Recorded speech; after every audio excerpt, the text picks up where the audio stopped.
सुवर्णरेखार भयंकर रूप बन्या पानी रे कूल लंघी गाँ दांड को बुड़ाई देछि सुवर्णरेखा।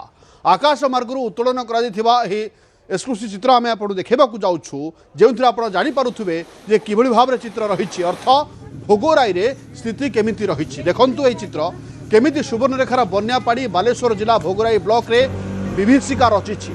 सुवर्णरेखार बढ़ी पानी रे उबुटुबु होइछि पाखापाखि 12 रु अधिक पंचायत कहुच्छी पाखापाखि 20टी पंचायत एभली स्थिति पानी रे उबुटुबु होइछि। रास्ताघाट गाँ गंडा चाष जमी सब बुड़ाई देछि बन्या। गाँ दांडे पानी सुओ छुटी गोड़ काढ़िले विपद घर भितर पानी पशिछि बन्या घेररू मुकुलिबार बाट नाही। कहुच्छी 2008 मसीहा बन्या परे भोगोराई अंचल में एते बड़ बन्या आसिथिबा लोक माने कहउछन्ते। जो विजुआल आप देखुंट जो भाव में बर्तमान देखु गाँ गंडा सबुठी बर्तमान पानी रे राजनीति चली एवं अनेक अंचल जलमग्न हो रही रास्तार छातीए उच्चर पानी प्रवाहित होउछि। अन्यपटे कहबा तले ड्रोन विजुआल आम आपको देखा जाऊँ। ड्रोन विजुआल आप देखले जानीपारे जे किभली भाव में चित्र रही अर्थ गोटे बड़ विस्तीर्ण अंचल केवल पानीमय हो जाइछि एवं बड़ बड़ गछ को छाड़ीदे आउ सबू पानी घेर रही रास्ता घाट सबू एकाकार हो जाइछि। चाष जमी कथा पचारंतु नाही कारण अनेक चाष जमी हेक्टर हेक्टर शताधिक हेक्टर चाष जमी एबे भी पानी घेर रही चाषी कूल भासी जाइछन्ते कथा मध्य अभियोग करुछन्ते। या भितरे किंतु पानी केबे छाड़िबो केबे स्थिति स्वाभाविक हेबो ताकू नै मध्य संदिहान रहिछन्ते। अन्य प्रशासन तरफ विपन्नक पाखरे पहुँचवा प्रक्रिया आरंभ हो सारी अनेक लोक एबे भी पानी घेरे रही अनेक कच्चा घर बतुरीबा आरंभ कलानी एवं अनेक लोक वर्तमान प्रभावित होइछन्ते। रास्ता घाट सबू जलार्णव अर्थ सबुआड़े खाली पानी आउ पानी अर्थ रास्ता भी पानी रे बुड़ी जाइछि। रास्ता देखा जाऊ नाही जोगाजोग विच्छिन्न होइछि। जी घर बाहर मुस्किल होइछि जो माने भी बाहरुचन्ते भेड़ा बा डंगा साहाय्य मध्य पाख अंचल को जाउछन्ते। एबे बालियापाल को बुड़ाई सुवर्णरेखा सुवर्णरेखा नदी में आसीथिबा बन्या बालियापाल संगीन अवस्था सृष्टि करिछि एवं पूरा बालेश्वर उत्तर ओडिशा रे विभीषिका रचिछि बन्या।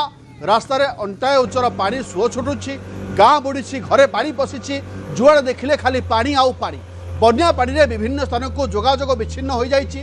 बालियापाल विष्णुपुर जामुकुंडा मधुपुरा अस्ति निखरा कुंभा एभली सबु गुड़िक अंचल बाह्य जगत विच्छिन्न होइछि। पावर बोट एकमात्र साहा भरसा पलटि जो माने भी बाहर को अत्यावश्यक भाव जावाक चाहते अति दयनीय अवस्था रे पावर बोट साहाय्य बाहर को जाउछन्ति। एबे प्रशासन लोकों पाखे पहुँचापी चेष्टा करा जाउछि। अर्थ जो अंचल रे बिल थिला जो रास्ता थिला सेठी पावर बोट बा डंगा चलप्रचल करुछि। ए सब चित्र बयान करुछि जे वर्तमान किभली भाव में बालेश्वर जिले में बन्या विभीषिका रचिछि। अधिक सूचना प्रसन्नजित दास जोड़ी होइछन्ति आम सहित।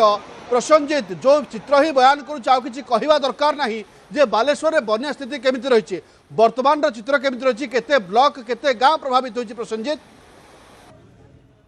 निश्चित भाव में जो कथा कहते जे उपर मुंडे लगातार वर्षा प्रभाव में आप देखिए वर्तमान समय सुवर्णरेखार जो भाव बन्या परिस्थिति सृष्टि होती देखिए उत्तर बालेश्वर विशेष भाव भोगराई बालियापाल बस्ता जलेश्वर यही 4टी ब्लॉक प्रभावित होती विशेष भाव देखिए वर्तमान समय भोगराई सहित बालियापाल अनेक पंचायत आप भोगराई देखिए पाखापाखि 25टी पंचायत और बालियापाल देखिए पाखापाखि 20टी पंचायत हजार हजार लोक वर्तमान समय प्रभावित होती। आपड़ जो देखिए केवल जलबंदी अवस्था ही लोक रोच कारण रास्ता घाट सहित गाँ को जोगाजोग विच्छिन्न होती एसआरसी पक्ष बोट गाँव में जगा जरूरी कार्य हो मेडिकल कार्य हो ऑफिस कार्य हो यही एसआरसी बोट रे ही यातायात करपटे घरे चुली रे पानी पशिबा संपूर्ण भाव बंद होती। प्रशासन पक्षर आम कहीपर विभिन्न स्कूल हो अंगनवाड़ी केन्द्र हो विभिन्न स्थान में आम कहीपर रंधा खाद्य आज दिहला आम बालियापाल आज विभिन्न स्थान बुलीलु और बस्तार तली अंचल बुलीलु देखुलु लोकंर जो दुर्दशा रही न कहले आप विश्वास करें जे लोकों घरे आप देखिए किभली भाव गत काली ठारू पानी पशिबारु बेडरूम रे अनेक सामग्री नष्ट होती चाउल ठारू आम कहीपर बही खाता हो पिलांकर ता सहित आसबाब अनेक मात्रा नष्ट आपण जो कथा कहते जे रोषई कथा ठू आरंभ कर शोवा बसवा संध्यान हो पड़ी और अंपटे अनेक प्रभावित होती। धन्यवाद प्रसन्नजित अधिक सूचना पाई।